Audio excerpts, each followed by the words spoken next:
class. In today's class, we are going to discuss another two important deviations to Mendelism. Let us start with multiple allelism. Okay. Now, you know very well that Mendel stated that all our characters are controlled by factors or genes and they remain in pair. That means each genes would be possessing two alleles. Okay. Genes, one gene is supposed to possess two alleles according to Mendel. But then sometimes in nature, in certain of the cases, we see that one gene might possess more than two alleles. Okay, so if a gene possesses more than two alleles, that is referred as multiple allelism. The example to multiple allelism is very common, that is human blood group typing. Okay, ABO blood grouping in human beings, that's the example for multiple allelism. Okay, so let's see what it is all about. See, according to Mendel, each gene have only two alleles, but there are some genes which have more than two alleles, and that's what is multiple allelism, as simple as that. Now, for example, see, human blood group is controlled by a gene called I. We denote it with capital I, which have three alleles, IA, IB and IO. Okay, where IA and IB are dominant, whereas IO is recessive. Okay, so in that case, therefore, number of genotypes that can be produced for human blood group would be IAIA, IAIO, IBIB, IBIO, IA and IB, finally IOIO.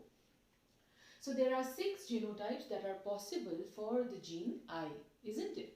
Likewise, for phenotype, see, IAIA is homozygous, phenotypically blood group A. IAIO, because IO is recessive, that's why it won't express. So in this condition, the blood group will remain A. Similarly, in this case, the phenotype for both these genotypes will be B. IA and IB is an exception and a very unique phenotype in its own in itself, and it will give rise to blood group AB.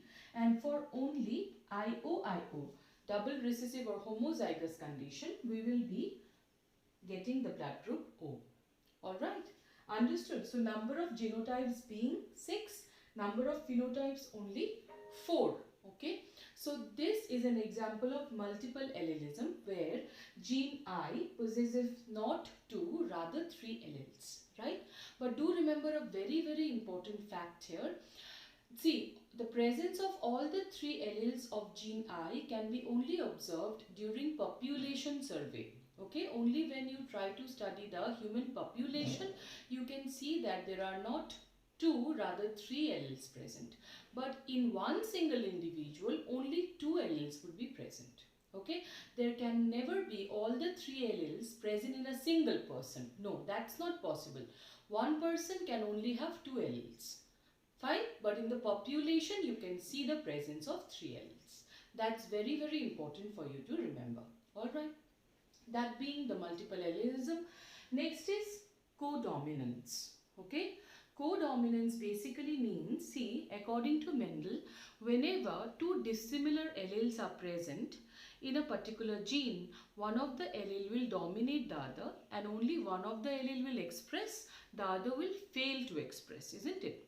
But in certain of the cases, we see that among the 2 dissimilar alleles present in a hybrid, both the alleles are equally dominant and hence both will independently express each other. They would not show any mixing or blending, unlike in case of incomplete dominance. Rather, both of them will be equally dominant. Hence, both of them will be equally expressing themselves. Okay, so that's what is called codominance.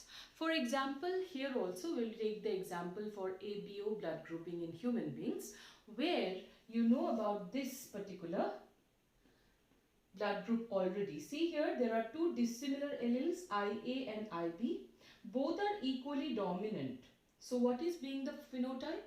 Are they able to show any kind of mixing or blending? No.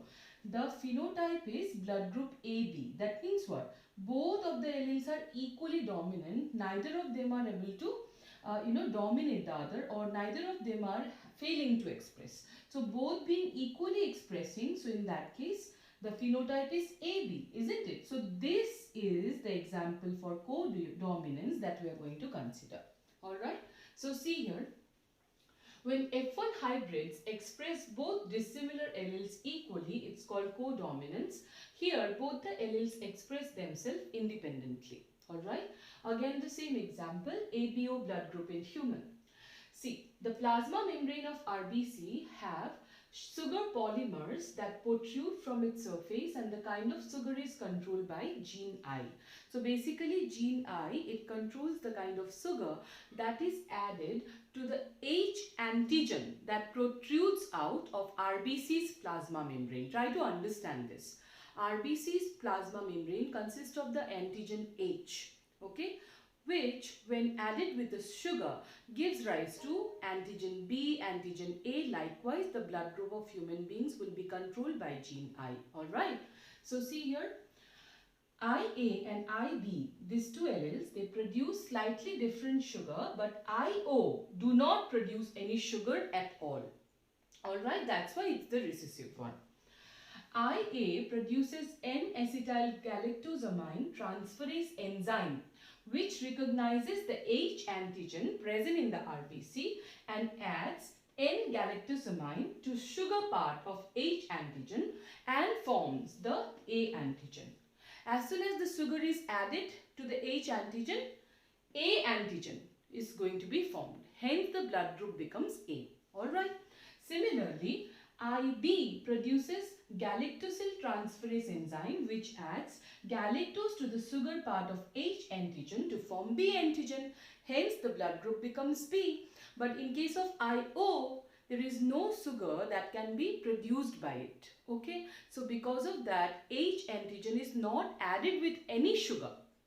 Hence the blood group remains O. Alright.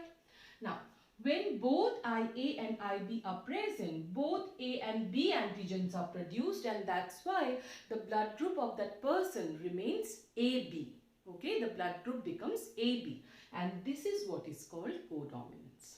I hope it is clear to you, all of you. So these are the basic and the most important deviations to Mendelism, mainly the Mendel's monohybrid cross or law of inheritance. So what are the important deviations you have learned? First, incomplete dominance, then pleiotropy. Finally, concept of dominance, which was very important, that there is not dominant or recessive present in nature, rather wild type and mutant type. And eventually you learned about multiple allelism and codominance. Examples of all these deviations would be very important for you to remember. Now in the next class we'll start with two gene inheritance or dihybrid cross.